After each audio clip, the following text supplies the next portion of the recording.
प्रपौत्री महाकवि जयशंकर प्रसाद, पुत्री श्री आनंद जयशंकर प्रसाद जी पर जो कार्यक्रम है ये 30 तारीख को यहाँ पर कार्यक्रम हो रहा है। इंदिरा गांधी राष्ट्रीय कला केंद्र प्रथम बार इस कार्यक्रम से जुड़ा है।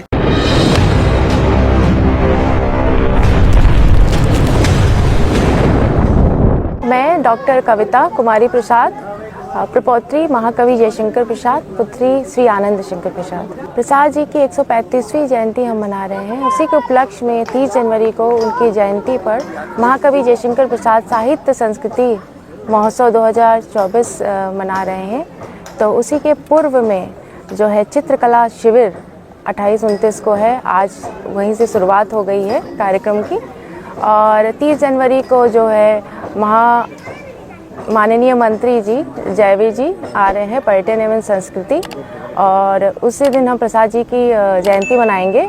और उस उपलक्ष्य में भातखंडे संस्कृति विश्वविद्यालय लखनऊ से प्रसाद जी के गीतों पर नृत्य एवं गायन प्रस्तुति होगी। नागरी प्रचारणी सभा की तरफ से कामायनी नाटक का मंचन होगा। और हमारे अनेक शहरों से, बनारस से विद्वान आ रहे हैं जो प्रसाद जी पे अपना वक्तव्य रखेंगे। तो ये कार्यक्रम है। इसके अलावा फरवरी में 21 से 23 फरवरी तक राष्ट्रीय संगोष्ठी होगी त्रिदिवसीय। वो काशी हिंदी विश्वविद्यालय में महामना सभागार मालवीय मूल्य अध्ययन केंद्र में होगी। और उसके बाद 24, 25, 26 को नाटकों का मंचन होगा, जिसमें पहला प्रसाद जी के कहानी पर मंचन होगा पहले दिन, आकाशदीप और पुरस्कार पर। उसके बाद जो है स्कंदगुप्त का मंचन होगा 25 तारीख को। और 26 को जो है एक घूट का मंचन होगा, वो लखनऊ से टीम आ रही है वो करने के लिए। एलची से महात्मा गांधी काशी विद्यापीठ से हैं और रिटायर प्रोफेसर हैं काशी हिंदू विश्वविद्यालय के, जो वरिष्ठ कलाकार हैं प्रणाम सिंह जी आए हुए हैं। और भी राजघाट वसंता कॉलेज से भी आए हुए हैं। और काशी हिंदू विश्वविद्यालय के कुछ सुधार्थी भी हैं, वहाँ के बच्चे हैं। ये पूरे मतलब बनारस से अलग अलग विश्वविद्यालय से चित्रकला का विषय क्या है जो यहाँ कलाकार लोग चित्रकला चित्रित कर रहे हैं, इसका विषय क्या है? विषय है प्रसाद जी के व्यक्तित्व और साहित्य पर।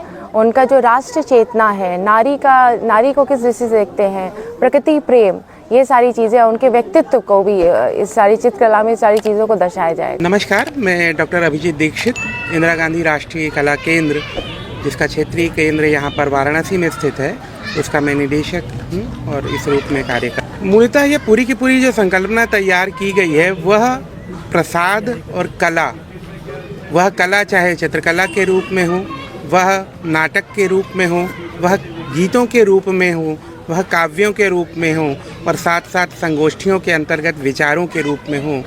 इस पूरे प्रांगण में एक संकल्पना है कि किस प्रकार प्रसाद कालजयी यात्रा के थ्रू हमारे जीवन में आए और इस जीवन को आगे बढ़ाते हुए उन्होंने हमारे अंतर्मन में अनेक भावों को प्रकट किया। और इन भावों के साथ साथ उनका कला रूपांतरण कैसे किया जा सके, मूलतः यह इस मंच की मुख्य प्रस्तुति होगी। तो कार्यक्रमों में जयशंकर प्रसाद जी का जो ट्रस्ट है वह मुख्य भूमिका के साथ है। इसी के साथ काशी हिंदू विश्वविद्यालय, उत्तर प्रदेश संस्कृत विभाग, मूलतः केंद्रीय संस्कृत मंत्रालय और इंदिरा गांधी राष्ट्रीय कला केंद्र, इन सभी इकाइयों का इसमें समावेश है। और इन सभी संस्थाओं के द्वारा यह प्रसाद की कालजयी यात्रा को चलाने का एक प्रयास है। सर, जो यात्रा है क्या ये फर्स्ट टाइम हो रही है या पूर्व में भी इस प्रकार के अन्य प्रकल्प किए गए हैं? कविता जी ने शायद आपको बताया होगा कि इससे पूर्व जितनी भी हम कार्यक्रमों की श्रृंखला देखें वह प्रसाद के जन्मोत्सव पर आधारित हैं। और उनके पिछले दिवसों में भी जो आयोजन किए गए, गत वर्ष भी शायद इन्होंने एक बड़ा आयोजन किया, इस वर्ष भी उसी प्रक्रिया के अंतर्गत इंदिरा गांधी राष्ट्रीय कला केंद्र प्रथम बार इस कार्यक्रम से जुड़ा है। और वह चाहता है कि हम सिर्फ प्रसाद का जन्मोत्सव न बनाते हुए बनारस के जितने भी साहित्य परंपरा है, जितने भी गायकों की परंपरा है, जो घरानों की परंपरा है, उनके सारे मूलभूत जो आदि पुरुष हैं, जिनके आधार पर हम बनारस का नाम लेते हैं, उन सभी के ऊपर इस प्रकार के कार्यक्रम हम आयोजित करें। जयशंकर प्रसाद जी उसका एक प्रथम प्रकल्प है। जयशंकर प्रसाद, जो महाकवि जयशंकर प्रसाद साहित्यिक कॉरिडोर, जिसमें कि सारे ही साहित्यकार ऐसे साहित्यकार जिन्होंने बनारस की धरती पर जन्म लिया है या कहीं बाहर से आकर के यहाँ पर अध्ययन किया है, और ऐसे विद्वानों और साहित्यकारों को साथ में ले करके एक कॉरिडोर का निर्माण किया जाए, जिससे कि उनकी रचनाओं को और उनके काम को हम दिखा सकें, प्रदर्शित कर सकें। इस कॉरिडोर के अंदर हम चाहते हैं कि एक ऑडिटोरियम भी हो जिसमें हम उन चीज़ों को प्रदर्शित करें।